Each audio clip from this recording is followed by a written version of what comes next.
morning. I'm Frank Powers, and this is Lifestyle Tucson, the program where I speak to our neighbors, the people behind the scenes of our amazing organizations, small businesses, and nonprofits. Our friends are informing you how they serve our community, and they are here to give you updates on future projects. Let's make some new friends today. Society thrives when literacy and creative expression are championed, fully supported, and accessible to all individuals. In 2007, community leaders met at the Tucson Regional Town Hall to discuss the critical issues facing our region. This group identified increasing literacy levels as the single best way to ensure a prosperous economy and an improved quality of life for everyone in Tucson. Following the town hall, a diverse coalition continued the discussion. Then, in July 2011, 5 local organizations merged to become Literacy Connects. Today, I'm fortunate to speak with Dianette Placido, Director of Children's Literacy Programs for Literacy Connects. Dianette, welcome to Lifestyle Tucson. Thank you so much for having me. As well as Jocelyn Manquero, Annual Fund Director of Literacy Connects. Jocelyn, welcome to Lifestyle Tucson. Thank you, Frank. Let's get into this great discussion. We were talking a little off air about how excited I am to talk about literacy because I love helping kids learn how to read, learn how to draw. I'm a cartoonist, and some of my small business is all about that. It's getting them to understand that reading is a big part of growing up, and I get them to do it by introducing them to comic books, reading comic books, comic strips, simple things like that. But boy, reading is so important. And I really love your organization. I've seen you at various other events and certain things, but give me a little bit of a 101 about what Literacy Connects is all about. Yeah, of course. Thank you so much for having us, Frank. So Literacy Connects is a local nonprofit organization that works towards connecting people of all ages to a world of opportunities through literacy and creative expression. As you mentioned, we have 5 different programs. We have our Reach Out and Read program, where books are prescribed to babies and their families to help promote literacy inside homes of our communities. We have our Reading Seed program, which is one-on-one reading coaching with children, kinder through 2nd grade. And then we have our Stories That Soar program. This is where creative expression come to the children and youth in our community, where they write stories and then professional actors actually bring their stories to life. I'm so excited. I looked at that and I couldn't believe it. I saw some stage stuff happening there, writing plays. It's truly amazing. I'm excited because that's a big part of growing up too. I try to get these kids to be more outgoing, performing more, and writing their stories, telling their personal stories, and then perhaps performing them. Excellent. It's truly amazing to see. I've gone to a couple of the shows myself and seeing how it becomes cool to be selected, for your story to be selected. These kids are high-fiving each other when they realize it's their story, and it's truly something else with Stories That Soar. We also have our Adults Basic Literacy program, where we offer our GED program for adult students looking to get their GED certification in either English and Spanish. Mm-hmm. That makes us extremely unique because we might be the only one here in Arizona, the only organization here in Arizona that actually offers the GED program in Spanish. And then we also have our English language acquisition for adults. We teach adult students basic English language skills through beginner, intermediate, and advanced levels. And this is really geared towards refugees and immigrants within our community. And part of the adult programs, we actually just recently launched our workforce development program. It's a new department which will help these adult students after they accomplish their GED or get the English language skills they need, and help them create individualized career paths, planning, networking opportunities, and internship and other job search support as well. Workforce development is one of the biggest things that they talk about on The Business Of, which follows this show, Lifestyle Tucson, at 7:30 every single Sunday on all these Arizona Lotus stations. And it's really important because workforce development and workforce advocacy is a big part of what we're realizing needs to happen, because we really got to not only just have great future workforce getting developed, being educated, and being really just aware of the opportunities that they have and giving them more opportunities here in Tucson. And that's what your organization is really doing. You're giving a lot of opportunities because, let me just look at my notes here, adult language and literacy programs. How much are these? These are completely free. Wow. Bing, bing, bing. You see that? You hear that? Free. Another great, amazing thing that one of these amazing nonprofits is doing, and Literacy Connects is really taking care of a lot of people by offering that. I couldn't believe when I saw that on the website, that you offer a path for people to get their GED. That is incredible. Yes. It and really is. Like I said, the only program here in Arizona that offers it in Spanish. That's another one of the barriers, unfortunately. Yes, it is. People come across where they think they have to take their exams in English only, but thankfully we are able to offer that in Spanish as well. Absolutely incredible. I was going to say, now listen, I was going to go through all of these programs in a little bit. Now I don't know what. We're going to go in depth with a lot of them and talk about some of your personal experiences and some of your personal stories from what it is that you are doing at Literacy Connects. So a lot of what you're talking about right there and what we just did talk about is equity. And one of Literacy Connects' core values is equity and social justice, which requires that everybody has the opportunity to participate, learn, and contribute. So one way that you do that is making your programs available to all with that price. But also, let's talk about digital equity. So what is digital equity? Digital equity means that we provide access to devices for students who do not have access to them regularly. You know, with the times changing and being that we live in such a digital world, it is really important for us to also evolve in what we are providing to our students. It's true, because remember, they didn't even teach us how to write a check in school. And now you got to figure out how to pay things online. That's what you're there to do. It doesn't matter if you can't afford an iPhone. There are smartphones out there for you to be able to afford to download these apps to be able to do your banking, pay your water bill, pay for parking at a parking meter. Teaching people to get past some of that. I'm a Luddite myself. That means I'm like technophobe. I hate some of this stuff.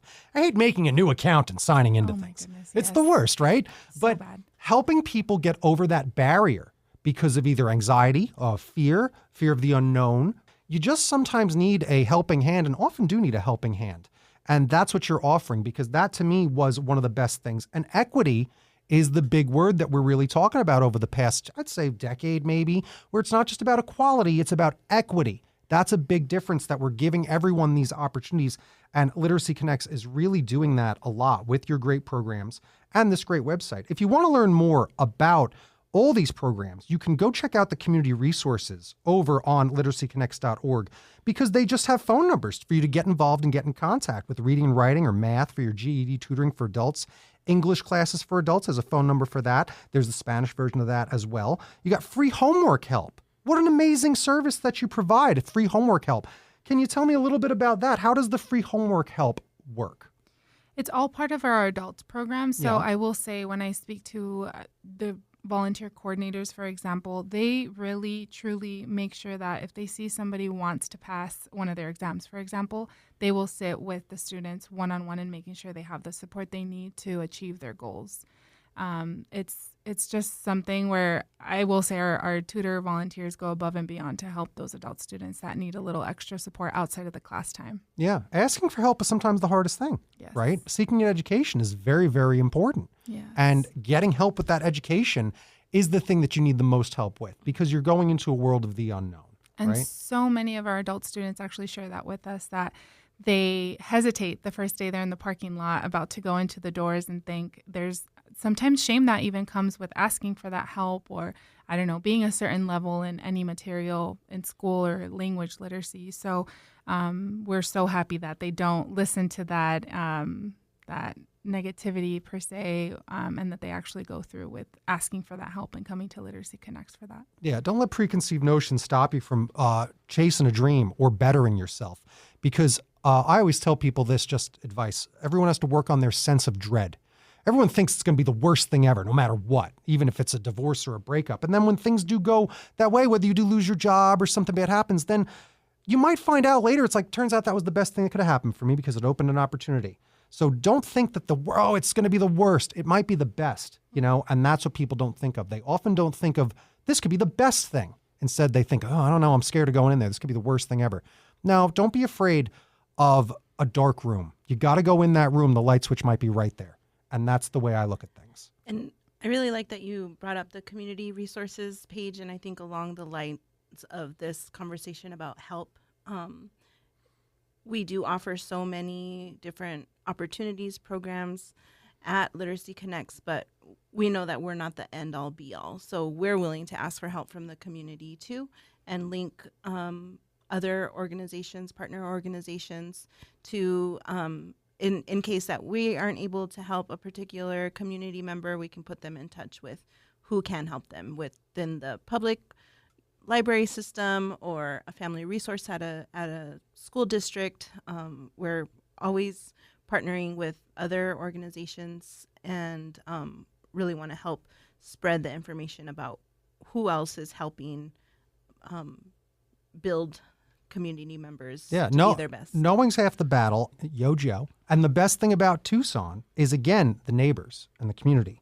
I talk to a lot of 501c3s of all different sizes. And some of them are the gigantic ones, like the Centurions that pick 5 501c3s that they help, like Angel Charity for Children, where they're picking beneficiaries every year to give away all these grants that they get. There's all different organizations of all different sizes, and these nonprofits working together is the biggest thing. Because as I talk to you and go through some of this, I'm like, I wonder if they're talking to them. I wonder what their relationship with the libraries are, because I work very close to the libraries. And obviously that's a place that you should all be very connected to, is the library system.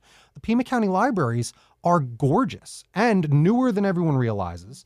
Libraries are going through this whole kind of shift of, we're not here to tell you to shush anymore. We're here to be a community space. We invite speakers in to teach you things, whether it's prepping your taxes or having a kids' day. They have yoga. They have all these programs at the library, and even rooms that are free so that you could get together with your knitting group and just meet up. You don't have to pay for a space. But the best thing is, obviously, is that the libraries have a lot of stuff for free. Resources, not just books, but also that technology resource that people need as well. Getting access to computers, and even kids can go play Minecraft and Roblox at the library. They don't realize that. So it's really important to get people back at the libraries and hanging out, because it really is about literacy. Let's just talk about that in general. A couple decades ago already now, Harry Potter comes out, and we watch literacy skyrocket. Books became so popular. I remember growing up in a time when books were so popular, the vampire ones as well. What's her name? Twilight. Twilight, right? Okay, all those. We watched this phenomenon of these big epic books are absolutely getting turned into feature films and epic long feature films. And that was definitely like a trend happen. I think Percy Jackson's still doing a little bit of it, but it's not as prevalent these days. And now, because those great books did turn into the movie franchises, now we're at the next generation. They're just going to watch Harry Potter, and you hope it makes them want to read the book.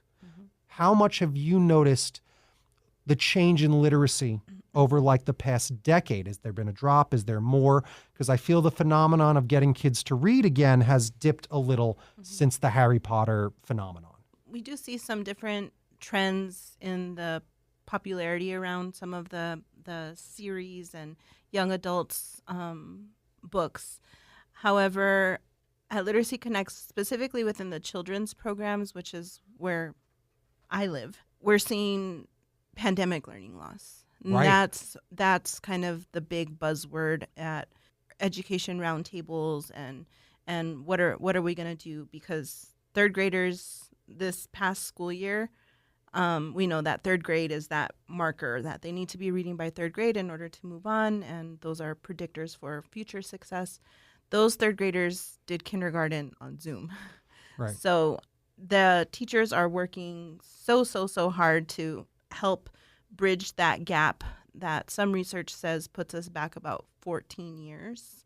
Oh my gosh. Which is not doom and gloom. No, nothing is, but it is setback. a stark realization that we have a lot of work to do to, again, bring these kids back up to where they need to be.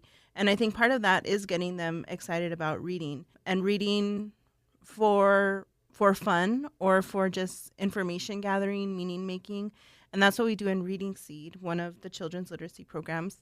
The goal ultimately is for a child to identify as a reader and be excited about reading and learning. And we do that by introducing them to texts and books that draw their interest and their attention.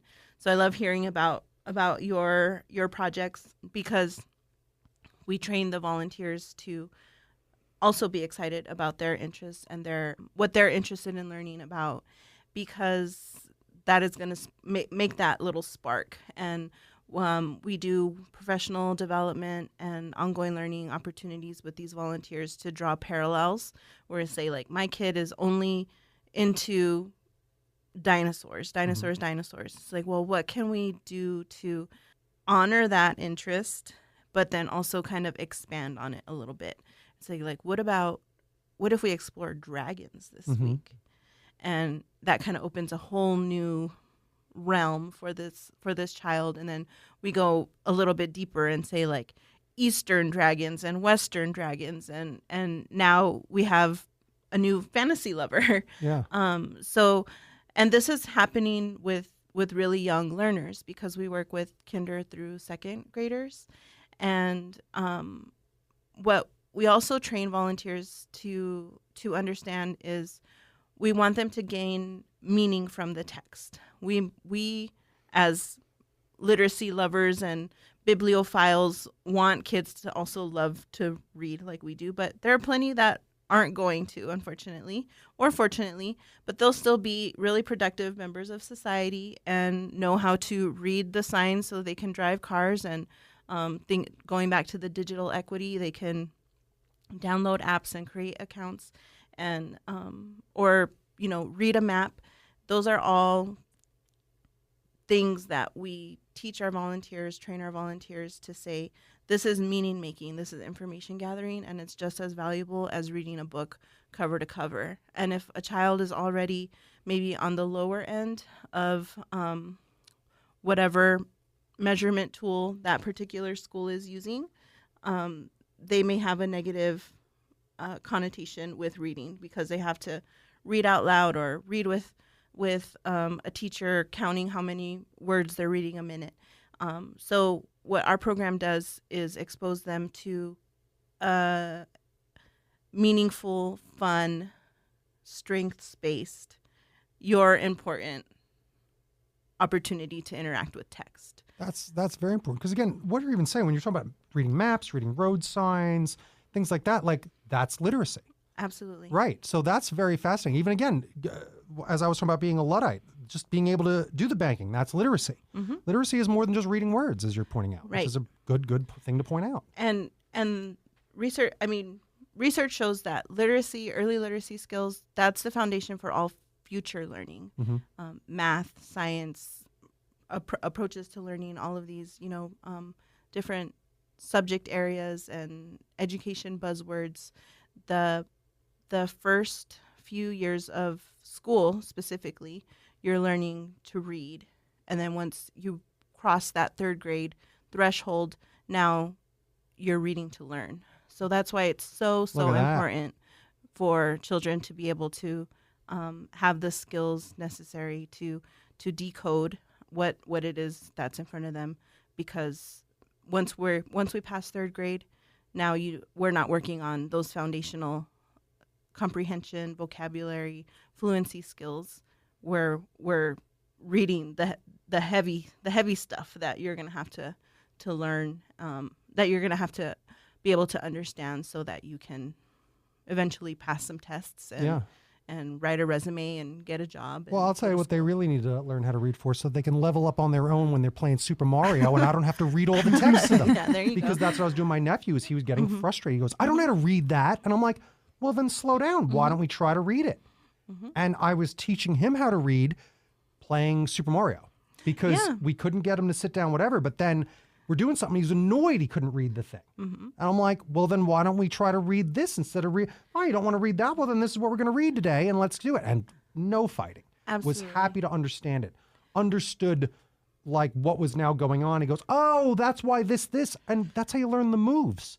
He didn't know how to do any of the moves in the game. Right. You got to be able to read these video games. I mean, that's a good motivator is getting him to understand. If you learn how to read, you can read your video games. You'll be able to be good at your video games. Right. Oh.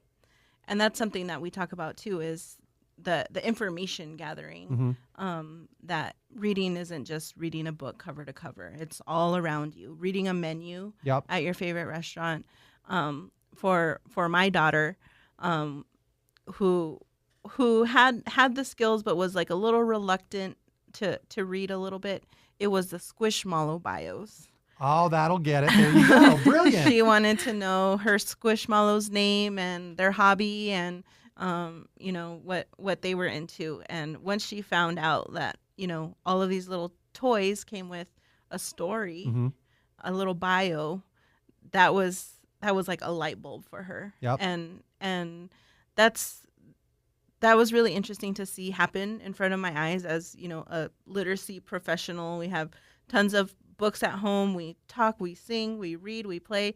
We did story time, all kinds of stuff. And when it came down to it, she was still a little reluctant Yeah. to read. And it's easy to get down on yourself about that. Well, because it's like trying to lift a heavy weight. Right. You and know? then, but it was just, she loved exploring books, having them read to her, but there just wasn't the little like extra nudge. And now it's like, oh wait, don't read those subtitles on that TV show that we're watching.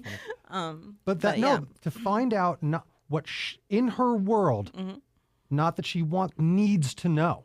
That was her thing there, is just like my nephew. He needs to know how to do the moves of Mario. That's why that was the thing he doesn't fight against, right? So that's a big, interesting thing. And I think back, and I was talking about comics earlier.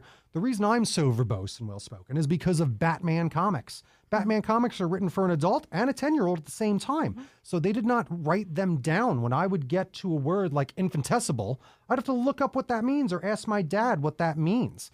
And we joke about that word to this day, for some reason. And because I used that word once when I was a kid. And my mom's like, what is this word? Because she didn't know it. And I'm like, it means a very small amount. I learned it from Batman and my dad the other day. And that's about vocabulary too. You want a big, extensive vocabulary. You want to know that gait means walk. You want to know jovial means happy. Right. That's the idea, is that so they can honestly communicate better. Communication's a big part of these kids today, right? So just being able to communicate better by having a big glossary of words that they're going to pick up from something that they never would have thought they would have read, but it's on a Squishmallow bio. Right. Interesting. I learned a lot reading the backs of those cards on G.I. Joe, as I brought up before, same things. They all have bios, and I needed to know about every Ninja Turtle. Each of those action figures came with a bio. And that's definitely some of my early reading, cereal boxes, some of my early reading. But that's the thing, is that finding out what the kid needs to I need to know this. Right. Nothing will stop me, is a fantastic little tale there with the Squishmallows. I like that one a lot. Tell me a little bit about now the most important thing that I bring up all the time here, and that's a really important part of your organization, is volunteering. Volunteering, if you can't volunteer your time, volunteer where you are. Time is money, so you can donate, of course, and you qualify for the tax credit donation as well. There's a lot of ways that you can help, but just getting down there and reading and getting involved in some of your programs is probably the best way. So let's talk about your goals with volunteers, because your goal is a 200 volunteer sign up. Where are you at right now? Right. Yes. So this summer we're working on recruiting 200 new volunteers to become Reading Seed coaches. Okay. Right now we're at 72 folks are interested in learning more. So the first step in the process is attending an info session. So those 72 folks have signed up for an info session where they'll learn about Literacy Connects as an organization, and we'll take a little deeper dive into Reading Seed so that they can determine if it's a good fit for them. How long does that take? Like, let me ask you this. I'm already like, all right, I got to sign up. We're a third of the way there. Yes. What can I do to help? Let's say I want to do it. I'm a busy guy. How much is the commitment to be? Right. So a Reading Seed coach is the individual that's doing the direct service with the child. And they are matched with 3 children at a Title I school in town. Those are the under-resourced schools in town where at least 50% of the students qualify for free or reduced lunch. Okay. So 3 students at a school in Tucson, and they read with them 30 minutes a week. So it's about 90 minutes of direct service. And if you add another hour or so for planning, prepping, getting there. So it's about 2.5 hours or so of a person's time. And it is a school year long commitment. We're hoping to get the first round of coaches into schools following Labor Day, like mid to late September. This gives teachers a chance to get to know their students a little bit and make referrals based on what they've learned in the first few weeks of school about their new student, and make the decisions about who would best benefit from having a coach to work with them one-on-one. And then we coach through the end of till May, because that's when a lot of end of the year chaos starts happening. Mm-hmm. So we start to wrap up the program year in May in the schools. But if you find that you're going to be busy for the rest of this calendar year, we have training all the way through January.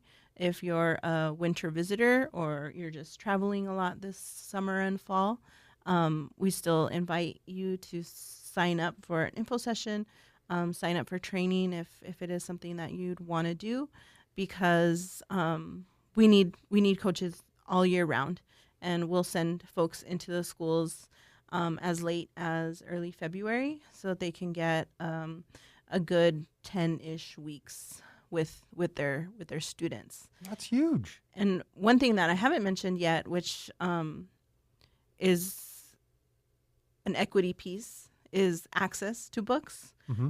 Each week, each student gets one book to add to their home library. Wow. So if they have a coach that coaches all year round, that's upwards of 25 to 30 books to read at home with their family, their siblings, to themselves, because we load them up with a few extras at holiday time, spring break time, and then especially for the summer. So access to books is another thing that's really nice, and that's we're doing. very, very, very important. Again, these tier 1 schools that need that help, like you're saying, and equity, it should not be. I talk to a lot of organizations, and that is the key. You can't have wealth be the barrier to any sort of program here. It can't just be like, well, you make enough to that you benefit. This has to be available to anybody and everybody. It's just about finding the time so that everyone gets a real shot, especially a shot at reading books, especially a shot at finding a passion, because you could find your passion for life in a book. Absolutely. Right? Right. And something that I think is so unique about Reading Seed is we're serving two populations with this program. The student, kind of first and foremost, and then the volunteer also, because it's really meaningful, fulfilling, brings them lots of joy, a sense of community, a sense of belonging with other coaches, and really just kind of that warm and fuzzy feeling of sharing books with kids that spark imagination, curiosity, and excitement around text and learning. Yeah. So we're pretty much out of time, but I feel like I want to keep talking. Are you in a rush to go somewhere? No. I didn't Wow. think so. It went by really quick. fast. Quick, and that's my point. And I told you that I'm so excited about this topic. I think it's very important. It applies to every single human. So why don't we keep talking? Sure. We're going to finish it on the radio end here. Blah, blah, blah. I'll put an ending there. Let's keep talking here, because there's a lot of stuff that I still really want to find out about your organization. And there's also just some loftier questions I do like to ask of people when it is about this. So you have already told me a few success stories. You just have. But I always like to ask like a specific. Do you have a specific success story that you remember just from your experience with everything you've done at Literacy Connects? How long have you been with Literacy Connects? I'm a rookie. Yeah. I just turned 1 year old at Literacy Connects, but I've Congrats. been in. Yes, I'm happy to have landed there. I've been in early literacy for 15-ish years. Wow. Those little learners really have a special place in my heart with getting them ready to succeed. I was a high school teacher originally and really struggled in my first couple years. And I was like, how can I help a future high school teacher? And it was really when it came down to it, it was making sure that her students are prepared when they're tiny. That's really smart. And again, that's trying to nip something in the bud right there. Right. So starting from the beginning. And that's what's so cool about Literacy Connects is that we really serve the whole spectrum of learners, from babies in Reach Out and Read all the way through our adult literacy programs, where we have students that are over 80 years old. So it's really a lifelong learning journey that happens at Literacy Connects. I think that's just really special because it's never too early and it's never too late. Yeah. Do you teach the older folks the shorthand like LOL and ROFL so that they understand? Is that some of the literacy that they need? Well, I mean that is part of that digital literacy that we were talking about, because it is a unique literacy to be able to text and decode that shorthand and decode what these kids are saying. My nephew says yeet all the time, and I'm like, what does this mean? yeah, But it's the truth. So that is something that I did notice is your programs, and we touched on a few. Let's go back.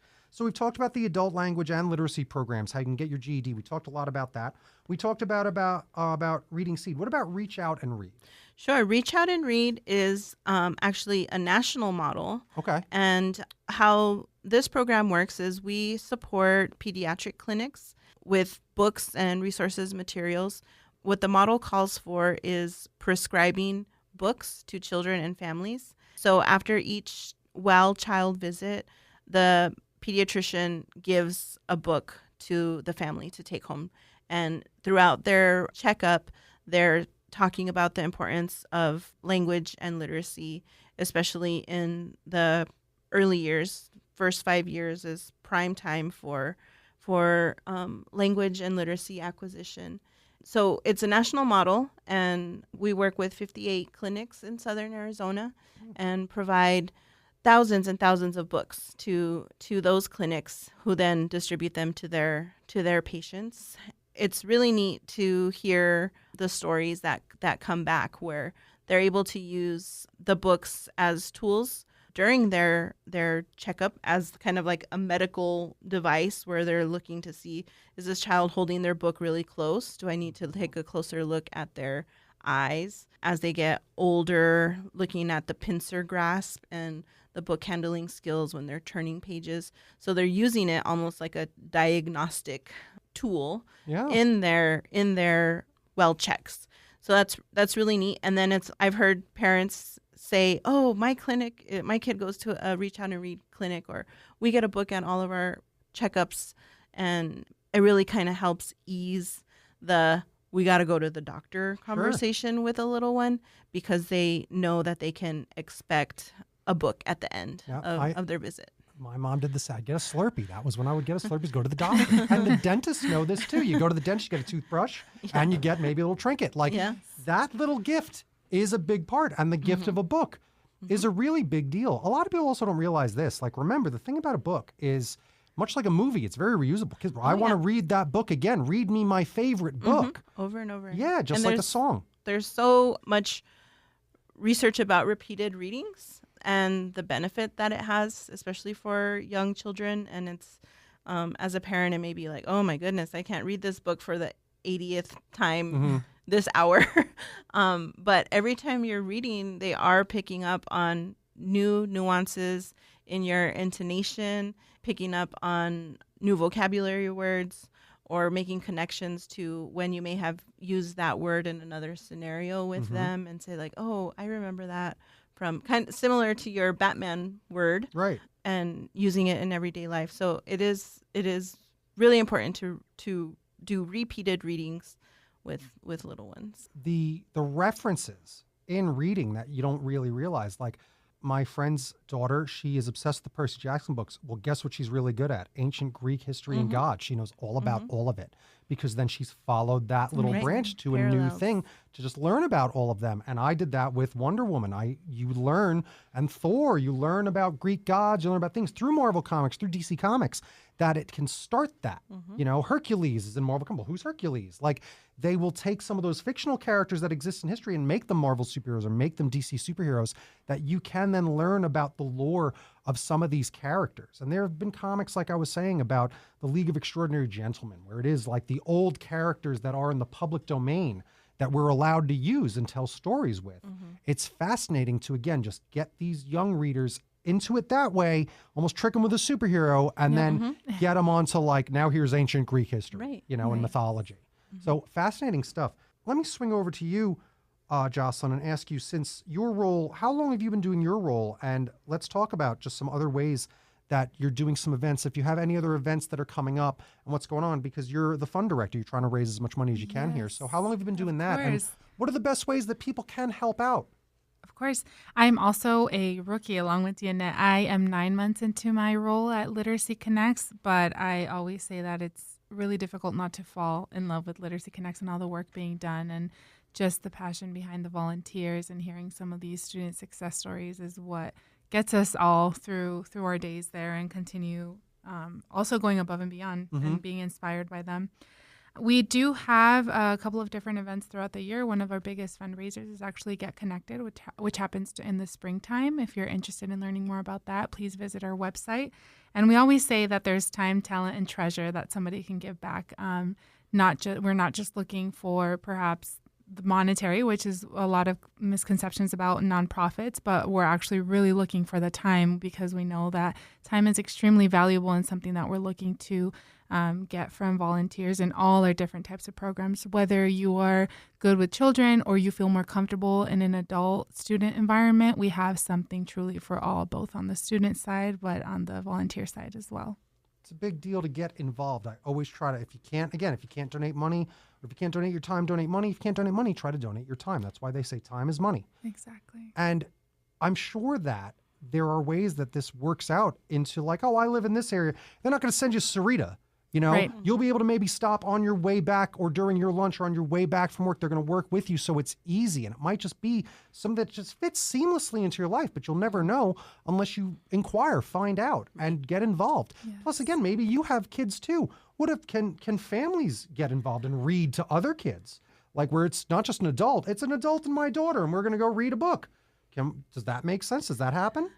Currently, it doesn't happen. The model currently right now only happens during the school day. Oh, so you got to visit during the day, so if their you kids would visit be in during school. the day. Okay. Yeah, so the children would be in school themselves. Okay. So it is during the school day. It is a pull-out program, so they would with the teachers okay, and of course they were referred and whatnot. They get one-on-one attention outside of the classroom. Okay. So that's kind of what it looks like. We have explored opportunities with families, especially during the pandemic when we couldn't get into schools, had to pivot, and we still wanted to reach students, and in turn we reach their families and train families to be coaches essentially.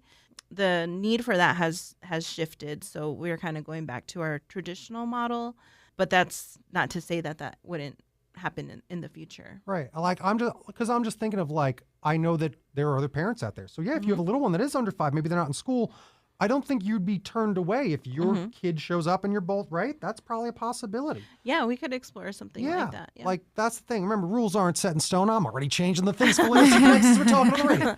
So we'll see what happens, because we know situations are different for everyone, Right. but they want to work with you to make sure that you can work with them. Right. And that's what you're looking for. It's really important. Remember, we're trying to get to 200 volunteers, and we're 1/3 of the way there, which is not nothing. 1/3 is a big deal. Yeah, absolutely. And we're trying to be as creative as possible in terms of where we're recruiting potential volunteers.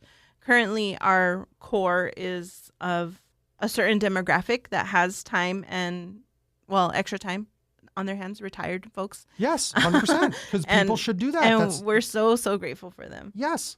I help a lot of elderly organizations. And again, sometimes with these organizations, they're always talking about like, these people are lonely. They need something to do. Come visit that. Like same thing, that works the other way. Maybe they can come visit your school because they've got time and they've got the ability to do it. And it's just nice and fun. Right. And that's kind of what we were talking about a little bit before, where it does serve two populations. Yeah. Where we're getting folks out of the house, adding something to their routine, making them feel like they're part of something big, a community, and they're really making a difference. Yeah. I'm really also looking for, I'm open to suggestions, of course, but we really want to kind of diversify the volunteer pool also. So I know with changes in work situations and statuses, some folks have work from home opportunities where you might have a little more leeway. I know you Raytheon folks are off every other Friday. Oh, she's pulling out there. You Raytheon folks. TGIF, let's get reading.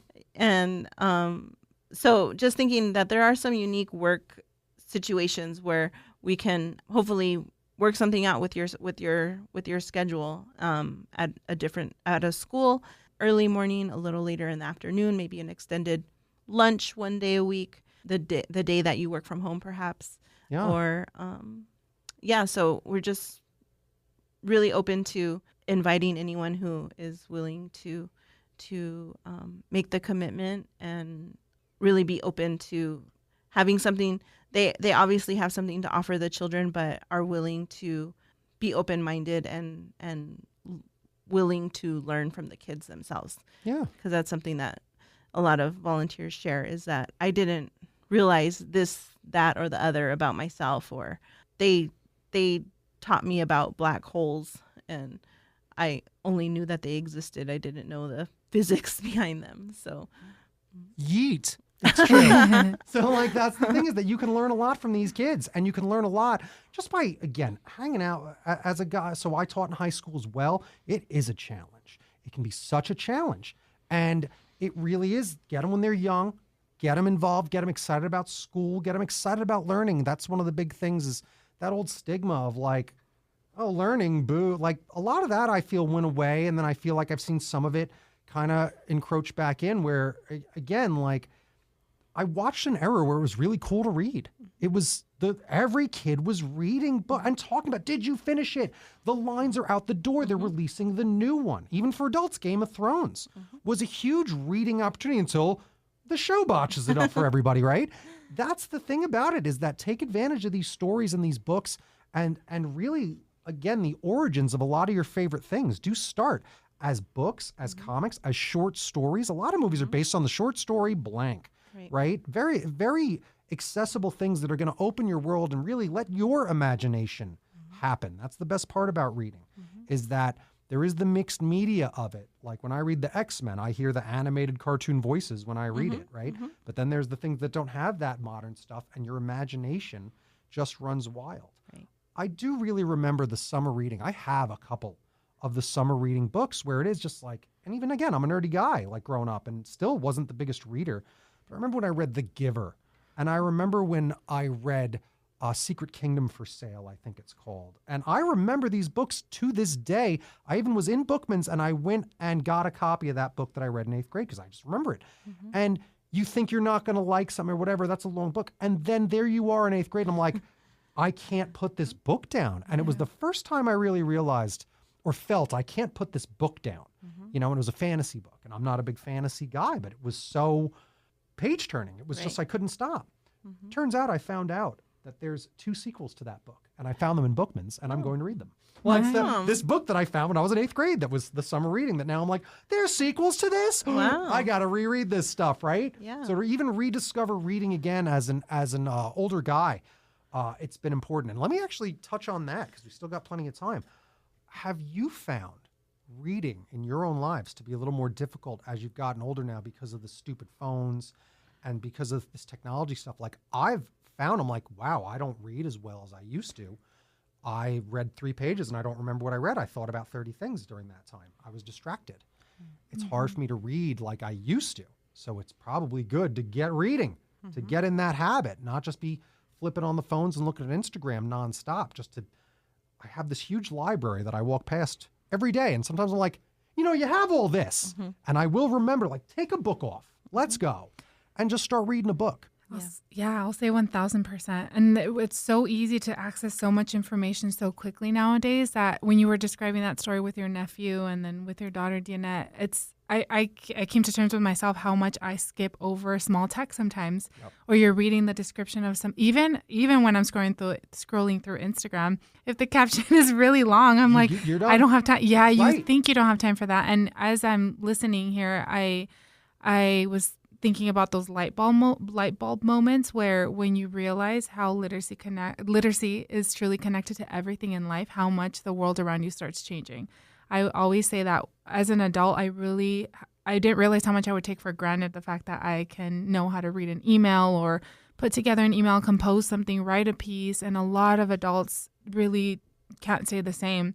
A lot of adults that I've known, a lot of the students say that before coming to Literacy Connects, for example, they would memorize texts to make sure nobody else around them knew that they couldn't truly read or understand what they were looking at. Wow. So little things like that where you start taking for granted. And yeah, we have so much access, so much quick information.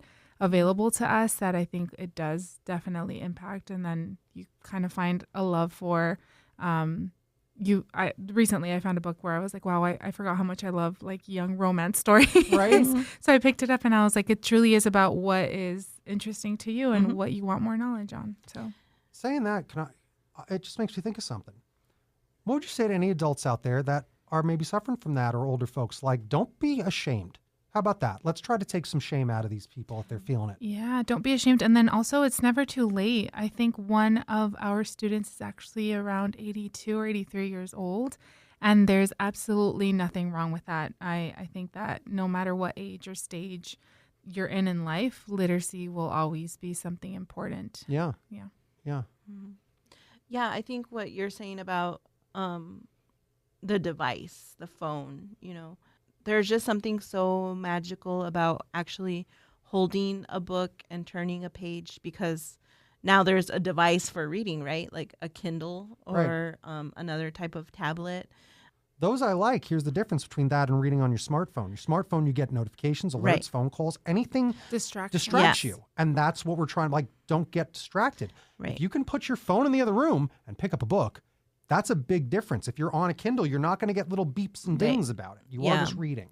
And that's where I was going at, like, because there's even like a Kindle app that you can get on your phone.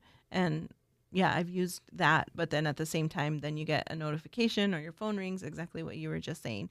But that there is really something special about, reading a physical copy of Smelling the book. a book. Yeah. Yeah. And Yeah. or even just going to Bookman's and exploring and introducing children to the library is also something that's really, really Yep. neat. You were talking about how much the offerings at the library that are totally free and super engaging and welcoming and open for everyone, and making that part of your routine as a family is something that can be life-changing. Absolutely is. Even if you yourself didn't grow up going to the library or reading books yourselves. Well, even if you did, my library when I was a kid was not what libraries are today. Yeah. I was lucky enough growing up, I had an encyclopedia, which was huge to have an encyclopedia, because sometimes you would just be like, let's look up aardvarks today. And you would just kind of do that because you have that. Now, granted, we have all that access to anything now digitally, which is great, but which changes what the libraries are. They're not there for your card catalogs and just for going to check out these old newspaper things. And growing up, the programs did not exist in the 80s the way they do now. To get aftercare for kids, to have all these fun social programs and community events. The library was the library. It was the old stigma of like an old shrew is in there to yell at you, and you're there to do very diligent, hard work. And again, now the libraries are community spaces. I go to a library once a week, if not twice, with what I do in the town, teaching kids how to draw cartoons and how to believe in themselves and doing all this fun stuff. And as I go to each library, I was at one in Sarita that's 3 years old. It is like the Hall of Justice. It looks so modern Beautiful. and gorgeous and big and air conditioned. And that's a big part of it too. I want to point something out. I was going to do it at the end, but I'm going to say right now. Right now there is a call to action from the libraries where you can design the next library card. Oh yes, I saw that. Yes, I saw that today and I just shared it. I'm going to try to do it because I think they're picking 6. So I'm going to try to design the next library card. Cool. I have one that I've had for a long time. The library card used to say creative license. So that's what I liked. Your library card is your creative license in Tucson. And I always like that one. But I'm going to absolutely try to design a library card. And I tell everyone to go do that right now. Get involved because that's going to make you feel really good too. If you get picked to be, it's like getting picked for a mural. Yeah. Except everyone, everyone might have this thing that you get to make. Yeah. So it really is just so important. Talking about reading, literacy, understanding, compassion, patience, getting involved, helping other people read here. That's what I love is a good call to action and a lot of success stories from just what you've been talking about today. We've got about 5 minutes because I can make this a nice 2-parter, which I like. Yeah. Okay. This has only happened one other time with the community gardens of Tucson. I don't know what it was. We were just having a great conversation. But I knew today, I was so pumped that we were going to have a good conversation today. Cool. So we talked about looking for new members, volunteers. What's a secret about Literacy Connects that we may not know? I don't know that this is a secret because I think a lot of our volunteers definitely know this because we hear it from them. But I wanted to make sure I take a moment to shout out Dianette and her team, as well as all the adult literacy program directors and their teams, because of the phenomenal job they do to take care of the volunteers. I've heard nothing but great things about how communicative our teams are, how that professional development piece is there. If they ever need anything, they just talk so much about how our teams are truly readily available to answer any questions. We try to keep the communication going on a monthly basis through our newsletters, for example. We make sure to get surveys from them to see how we can continue to better ourselves with that volunteer experience at all. So maybe a secret, maybe not, but I just wanted to say shout out to all our teams because they do a phenomenal job with the volunteer experience. That's awesome. That shouldn't be a secret, but only the volunteers would know that. So the best way to get involved, volunteer, and then the secret's out. Find out for yourself. Yes, show on up. All right, so where can people discover more from you online? You've got literacyconnects.org. Where can people find you on some of these social medias maybe? Yeah, we're at Literacy Connects are all our handles for Facebook and Instagram. And you can follow us on LinkedIn as well for any professional articles that you're looking into, any job opportunity, career opportunities that are open there. And we do a lot of shout outs as well on there. So you can find us there. If you prefer a phone call, we are also available at 520-882-8006. Oh, there you go. Make that call because today we made friends with Dianette Placido, Director of Children's Literacy Programs for Literacy Connects, as well as Jocelyn Manquero, Annual Fund Director of Literacy Connects, connecting people of all ages to a world of opportunities through literacy and creative expression. Thank you for joining me today, ladies. It was a pleasure. Thanks for having us. Thank you, Frank. This was Lifestyle Tucson. Bing bong bing, time for a recap. What an excellent conversation I had with Literacy Connects. So much so that it did turn into a two-parter. The entire episode is posted online. I'll give you all the details on where you can get all that in a little bit with the wrap-up. But I really enjoyed that conversation. I enjoyed talking about and remembering how much I love reading and that it was Magic Kingdom for sale, sold. It's an old Terry Brooks book that I read when I was a kid in 8th grade. This was the summer reading. And yeah, I remember I couldn't put it down. I just found the sequels for it and that it had sequels last year in Bookman's. Walking around, I was like, wait a minute. There's more? There's a follow-up? So I bought them. I'm like, what a big deal. So think about that. Think about how much maybe you're not good at reading because this technology's gotten in the way. Again, my attention span has been terrible. Even for comics, where it's hard for me to stay focused and keep track of what's going on in these stories.